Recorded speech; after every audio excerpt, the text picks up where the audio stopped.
Sékou Koundounou, bonsoir. Vous êtes Bonsoir. l'un des leaders de la société civile, responsable des stratégies du FNDC, le Front National pour la défense de la Constitution, membre de Balai Citoyen.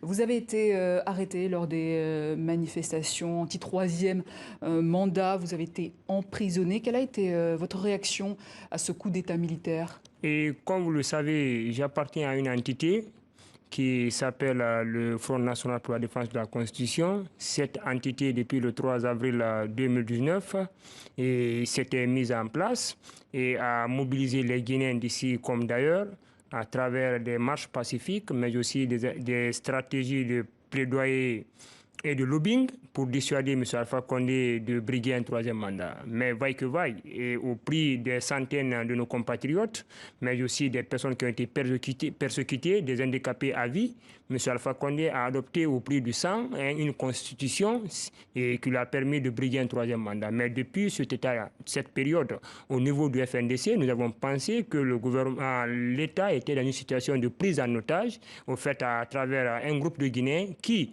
ne croyaient pas aux valeurs de démocratie et de bonne gouvernance. Donc, en tout état de cause, nous avons fait constater hier, et en prenant acte, que c'était le parachèvement de la lutte amorcée par le FNDC depuis le 3 avril 2019. Donc, nous avons pris acte à l'instant où je vous parle.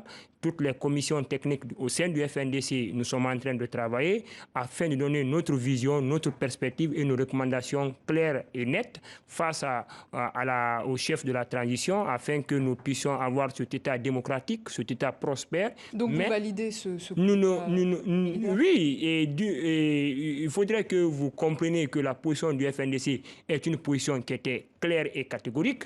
Nous nous opposons à toute confiscation de pouvoir. On était opposé au troisième mandat de M. Alpha Condé. Nous avons estimé que l'acte qui a été perpétré hier par les forces spéciales au sein de l'armée guinéenne, n'oubliez pas que le FNDC avait fait appel à un sursaut national à toutes les forces patriotiques afin que nous puissions nous débarrasser du despote Alpha Condé. Si cela est fait ainsi, ce n'est pas le souhait du FNDC. Nous ne pouvons que prendre acte et aussi essayer de se concentrer sur l'essentiel en travaillant avec les nouveaux acteurs en place pour que nous puissions connaître cette démocratie, cette alternance que nous recherchons tous. Et on y reviendra. Aliou Bari, bonsoir à vous également. Bonsoir. Vous dirigez le Centre d'analyse et d'études stratégiques de Guinée. Vous êtes vous-même ancien militaire de l'armée française. Est-ce que vous connaissiez Mamadi Doumbouya? Non, pas du tout. Vous ne le connaissiez non, pas du tout. Mais vous savez qui il est. Tout à fait. C'est-à-dire que moi, j'ai commencé à m'intéresser à son parcours quand ils ont défilé au stade du 28 septembre en 2018.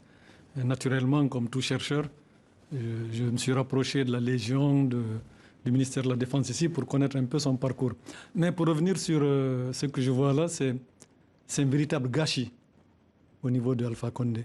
C'est comment on peut imaginer quelqu'un comme M. Alpha Condé passer de la FEANF, la Fédération des étudiants d'Afrique noire, qui s'est battu pour, soi-disant, la démocratie, arriver à exercer le pouvoir et finir comme il finit avec des militaires au pouvoir. C'est ce que vous annonciez dans vos précédentes interviews. Maintenant, Mamadi Doumbouya, oui. Qui est-il? Alors, c'est apparemment quelqu'un qui a fait 5 ans à la Légion ici, et il a fini en 2010, la Légion étrangère, et il a fini au grade de caporal-chef, et en 2010, M. Alpha Condé l'a rappelé à Conakry. Et une fois à Conakry, il lui a fait faire une formation à Thiès, d'après les informations que j'ai reçues du ministère de la Défense. Ils l'ont envoyé à Thiès, où il a passé une formation à l'école d'application de l'infanterie à Thiès, au Sénégal. Il est revenu en Guinée, on l'a promu au grade de lieutenant. Après le grade de lieutenant, on l'a envoyé dans d'autres formations, Israël et tout. Et M. Alpha Condé l'a promu au grade de lieutenant-colonel et l'a confié la mise en place des forces spéciales. Voilà, grosso modo, le parcours. C'est quelqu'un apparemment qui est relativement bien formé. Ça tranche un peu d'ailleurs avec la prise du pouvoir en 2010 de Moussa Dadis Camara et de Konaté. Mais j'ai une joie, moi, un peu contenue. Parce que ça, c'est vraiment l'œuvre de M. Alpha Condé. Comment on peut imaginer, parce que tous les espoirs étaient permis pour qu'il puisse faire de la Guinée un pays d'état de droit en s'abstenant de tripatuer la Constitution, de s'octroyer un troisième mandat, on ne serait pas venu à cet événement. Voilà. Mais moi, je suis très réservé. Tous les ingrédients étaient réunis pour en arriver là, ce putsch. Tout à fait. Et moi, je suis très réservé parce que quand on voit ce qui se passe au Mali, il faut savoir que dans ces États africains, jamais la solution militaire n'a été une solution. Et les gens, ils viennent avec des bonnes intentions. Nous sommes là pour le peuple. On va régler. On a vu en 2010, c'était le même discours que le capitaine Dadis Camara tenait à Conakry en 2010, où la population guinéenne a marché sur 15 km pour acclamer la junte militaire à l'époque. Et on revoit les mêmes images. C'était pas un coup d'État. Et je pense que c'est un peuple qui a un peu d'émotion dans les veines.